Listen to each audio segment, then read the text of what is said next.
Assalamualaikum warahmatullahi wabarakatuh.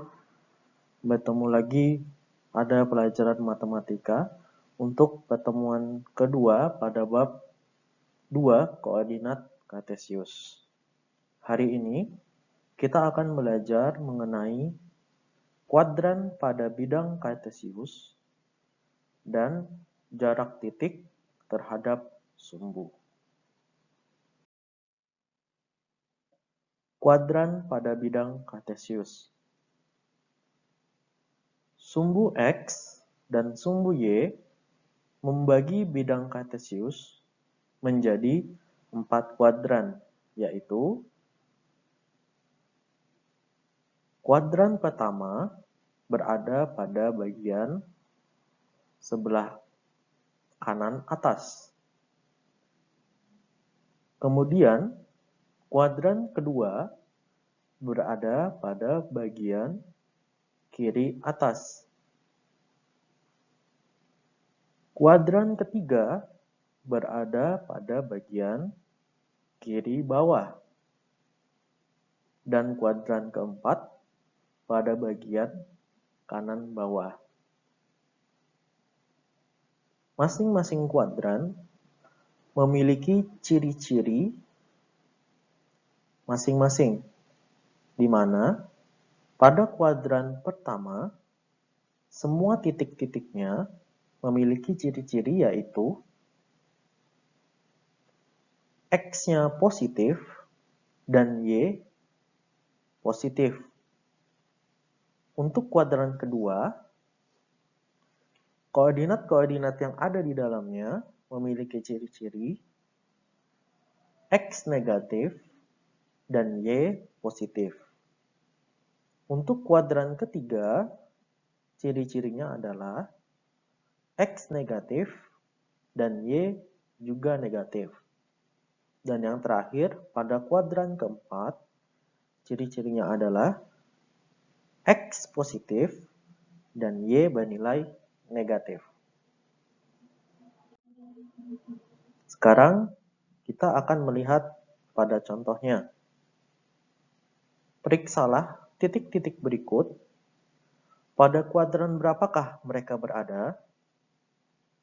Yang pertama, ada sebuah titik A dengan koordinat 2, 1. Kita gambarkan titik A pada bidang kartesius dengan menggunakan cara yang sudah kita pelajari pada pertemuan sebelumnya.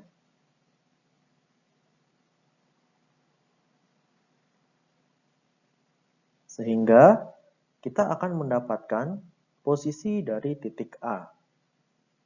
Titik A berada pada bagian kuadran pertama, yaitu bagian yang ada di kanan atas.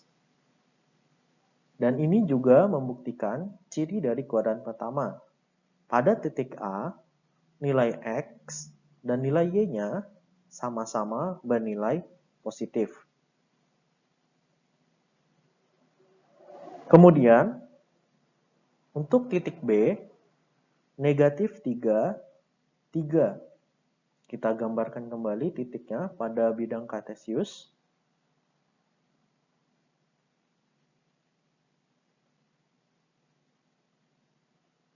Untuk titik B, ini berada pada bagian kiri atas. Berarti dia ada di kuadran kedua. Ini juga membuktikan bahwa pada kuadran kedua, titik-titiknya untuk X-nya bernilai negatif dan Y-nya bernilai positif. Sekarang kita akan menuju ke titik C, negatif 4, negatif 1. Kita gambarkan titiknya. Titik C berada di bagian kiri bawah. Berarti dia ada di kuadran 3. Ciri kuadran 3 itu adalah seperti titik C ini. X-nya negatif, Y-nya negatif. Kemudian yang terakhir untuk titik D, 3, negatif 4. Kita gambarkan titiknya.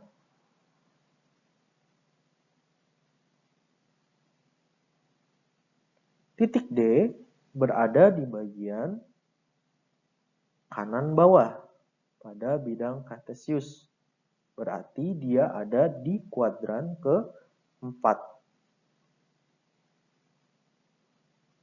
Ini juga membuktikan bahwa pada kuadran keempat, titik-titiknya itu memiliki ciri-ciri X-nya bernilai positif dan Y-nya bernilai negatif.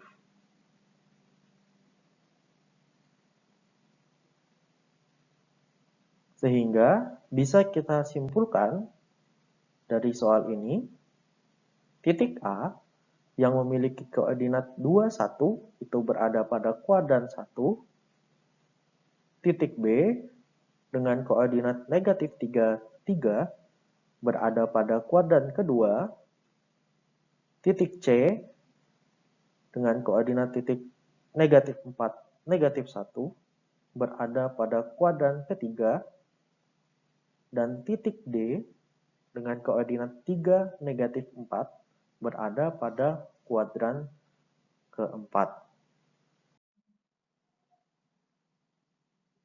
Dengan memahami sifat kuadran-kuadran pada bidang kartesius, kita juga bisa menentukan posisi kuadran suatu titik tanpa harus menggambarnya. Contohnya, untuk titik G dengan koordinat 5, negatif 7. Dari titik ini, kita bisa tahu bahwa titik G, X-nya bernilai positif. Dan Y-nya negatif 7 bernilai negatif. Kuadran yang memiliki ciri-ciri X positif dan Y negatif adalah kuadran keempat. Berarti titik G berada pada kuadran keempat. Titik H, negatif 3, 4. Nilai X-nya negatif dan nilai Y-nya positif. Ini menandakan bahwa titik H berada pada kuadran kedua. Kemudian titik I, negatif 1, negatif 2. X-nya negatif, Y-nya negatif. Ini adalah ciri-ciri dari kuadran ketiga. Berarti titik I berada pada kuadran ketiga. Titik J, 10, 15. X-nya positif, Y juga positif. Ini adalah ciri-ciri dari titik-titik yang berada pada kuadran pertama. Jadi titik J berada pada kuadran pertama. Jadi walaupun kita tidak menggambarnya, kita bisa tetap tahu di manakah posisi dari titik tersebut berdasarkan ciri-ciri masing-masing kuadran.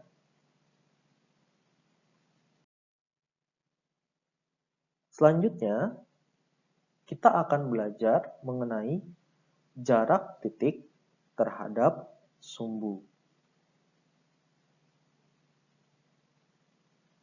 Misalkan, diketahui sebuah titik D dengan koordinat 4, 3. Kita gambarkan dulu titik D ini.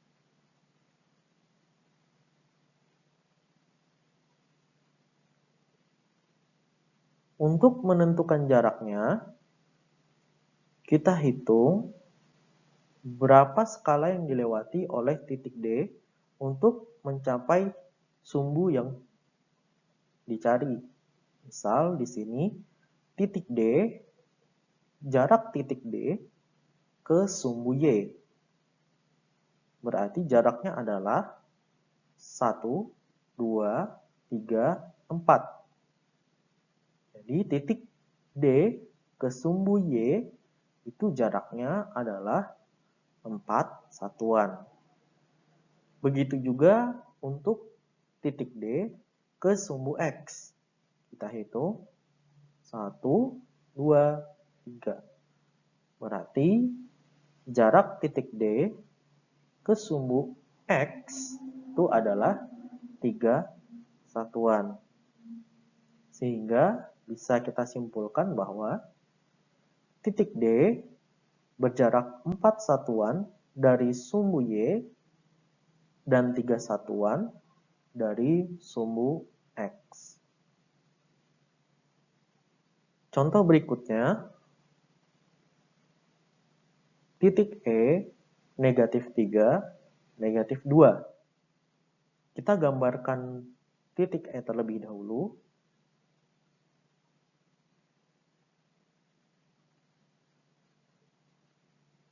Kemudian, kita cari jarak antara titik E ke sumbu Y.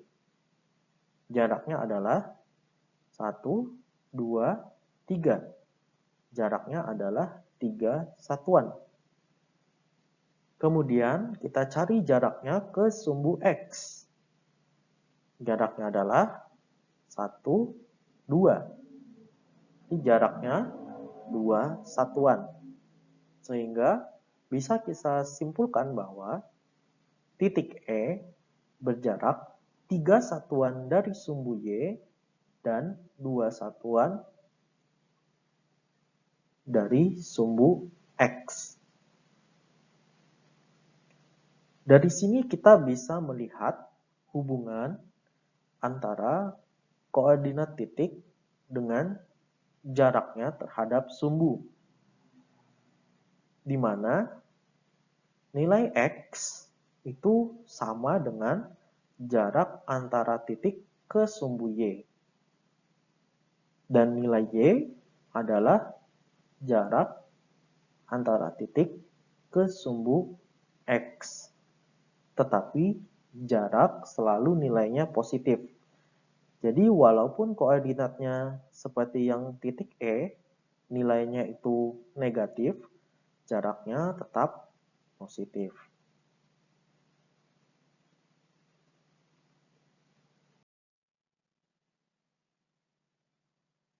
Jika kita pahami dari penjelasan sebelumnya, tanpa menggambar pun, kita akan bisa mengetahui jarak titik ke sumbu. Contoh, untuk koordinat titik M, negatif 8, negatif 1, itu artinya titik M berjarak 8 satuan dari sumbu Y dan 1 satuan dari sumbu X. Untuk titik N, 3, 7, titik N berjarak 3 satuan dari sumbu Y dan 7 satuan dari sumbu X. Untuk titik O, negatif 9, 6, titik O berjarak 9 satuan dari sumbu Y dan 6 satuan dari sumbu X. Untuk titik P, 2, negatif 11, titik P berjarak 2 satuan dari sumbu Y dan 11 satuan dari sumbu X. Ya, mungkin cukup untuk pelajaran kita kali ini. Jika ada yang belum dipahami, silahkan diulang kembali video ini. Kemudian, jika masih ada yang ingin ditanyakan, silahkan ditanyakan melalui WhatsApp ataupun nanti bisa melalui SMS. Cukup sekian. Assalamualaikum warahmatullahi wabarakatuh.